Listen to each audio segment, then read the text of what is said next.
La France est-elle réellement préparée en cas de crise nucléaire? Les dernières informations sur la guerre en Ukraine ou encore du nouveau dans l'affaire Ivan Colonna en Corse. Salut, c'est Hugo, j'espère que vous allez bien. Petite fin de semaine, c'est le week-end, ça fait plaisir malgré l'actualité bien chargée en ce moment. Week-end en plus sportif avec notamment le retour de la Formule 1 ou encore le rugby demain soir. On est parti ensemble pour un nouveau résumé de l'actualité en moins de 10 minutes. Et on perd pas de temps donc et on commence avec un premier sujet. On va parler du risque nucléaire pour la France dans le cadre de cette guerre en Ukraine. L'idée, c'est de comprendre concrètement ce qui est prévu pour nous en France en cas de risque nucléaire. Et en fait, quand on parle d'une guerre nucléaire ou d'explosion nucléaire, il y a en gros deux scénarios majeurs aujourd'hui.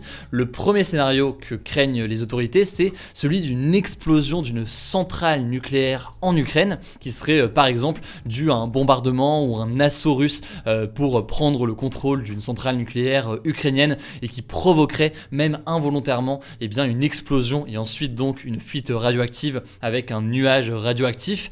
En gros, ce serait un accident similaire à celui de la centrale de Tchernobyl de 1986. Alors dans ce cas de figure, la France estime être plutôt bien préparée. Il existe en effet un plan qui s'appelle le plan national de réponse à un accident nucléaire ou radiologique majeur. C'est un peu long dit comme ça, mais en gros c'est un plan qui a été créé après la catastrophe de Fukushima au Japon en 2011. En cas d'explosion donc d'une centrale nucléaire en Ukraine, il y aura à ce moment-là différents plans d'intervention mis en place par les préfets ou alors par l'autorité de sûreté nucléaire qui conseille aujourd'hui le gouvernement sur les risques liés à la radioactivité. Parmi les éléments qui sont prévus, il y a déjà des éléments d'information avec par exemple des alertes qui seraient émises sur tous les téléphones, mais il y aurait aussi possiblement une distribution de comprimés d'iode en urgence à toute la population.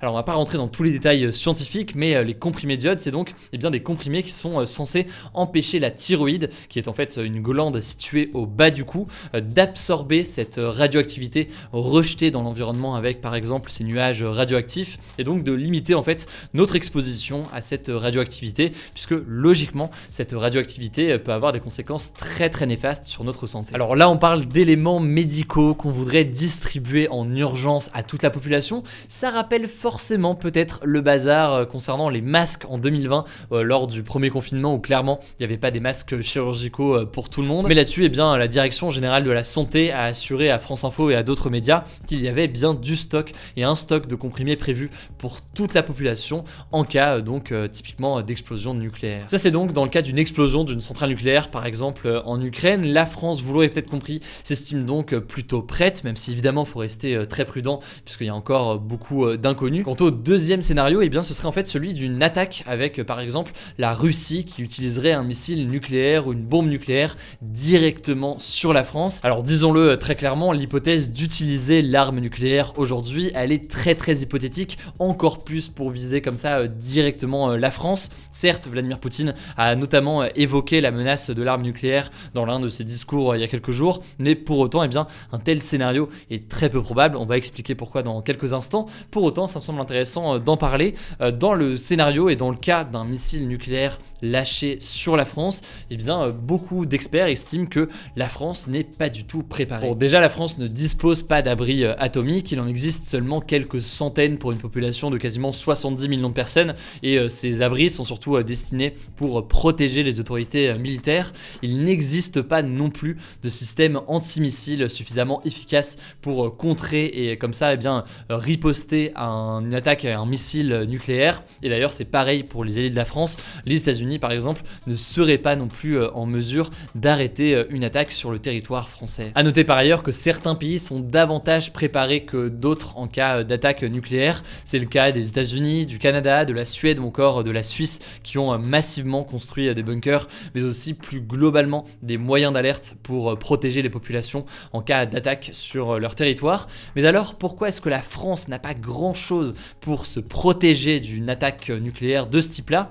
Parce qu'elle compte sur ce qu'on appelle la dissuasion nucléaire. Alors la dissuasion nucléaire, c'est un vaste sujet, on pourrait en parler pendant des heures, mais en gros l'idée c'est de dire que la Russie n'attaquera pas la France avec une arme nucléaire puisque elle sait que si elle fait ça, elle ferait face à une riposte immédiate de la France avec sa propre arme nucléaire sur le territoire de la Russie. Et à ce moment-là, bien évidemment, l'escalade serait sans fin. Bref, cette dissuasion nucléaire, elle est censée empêcher toute utilisation justement de l'arme nucléaire. Et du coup, la France ne s'est pas complètement préparée à l'idée que potentiellement un pays décide de vraiment l'utiliser, puisque de fait tout ça apparaît comme assez peu probable au vu de cette dissuasion. Bref, voilà donc pour l'état des lieux sur la situation. Encore une fois, aujourd'hui, même s'il y a des incertitudes sur la sécurité de certaines centrales nucléaires actuellement en Ukraine, aucune explosion ne s'est produite. Et par ailleurs, concernant l'utilisation d'une arme nucléaire, beaucoup estiment que dans le cas de Vladimir Poutine actuellement, c'est surtout une escalade verbale et rien de plus. Cela dit, évidemment, on n'est sûr de rien et c'est toujours important de rester vigilant.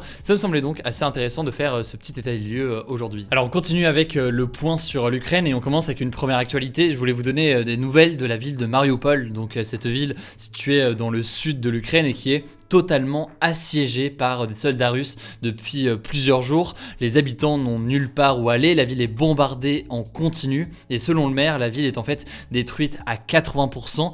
Vous l'imaginez donc, les conditions humanitaires sont catastrophiques. Les combats ont actuellement lieu dans le centre-ville. Il est possible que les soldats russes prennent le contrôle de la ville dans les prochains jours.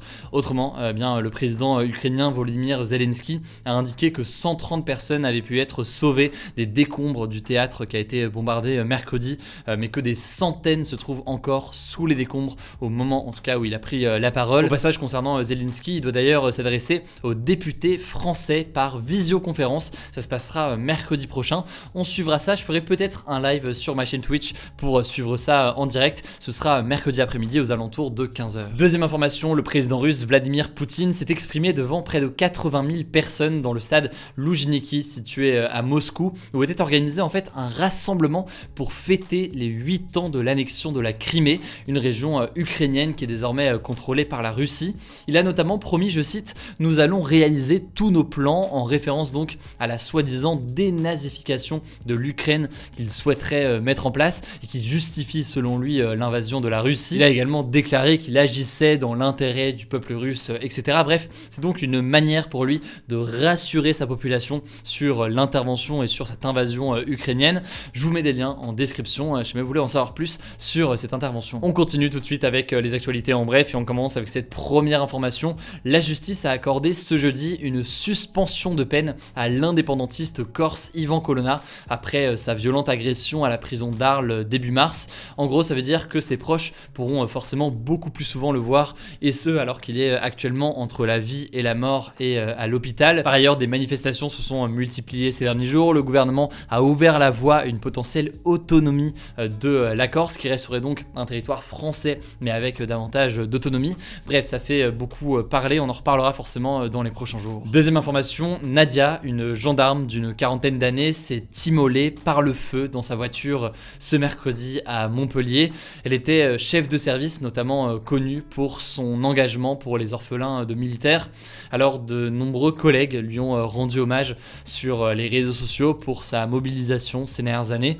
On ne sait pas pour le moment les raisons exactes qui lui auraient poussé à se donner la mort, mais évidemment toutes mes pensées vont à ses proches et à tous ceux qui la connaissaient. Troisième information, en Australie, le gouvernement australien a de nouveau alerté sur le blanchissement généralisé dont est encore victime la grande barrière de corail, c'est-à-dire donc qu'à cause de la température trop élevée de l'eau, les coraux deviennent blancs et ils sont en mauvaise santé. Il faut savoir que l'UNESCO est sur le point de venir inspecter justement le site de la grande barrière de corail et il pourrait juger que le site est en danger et le classer donc comme site en péril, ce qui pourrait faciliter l'accès à l'aide internationale pour venir protéger d'un point de vue environnemental le site. Mais voilà, donc la grande barrière de corail qui est encore en danger en ce moment. Allez, on termine avec un flashback historique. Retour aujourd'hui, il y a 60 ans, le 19 mars 1962. C'était en l'occurrence le cessez-le-feu officiel de la guerre d'Algérie et donc la fin officielle des combats qui faisait suite aux accords d'Évian signés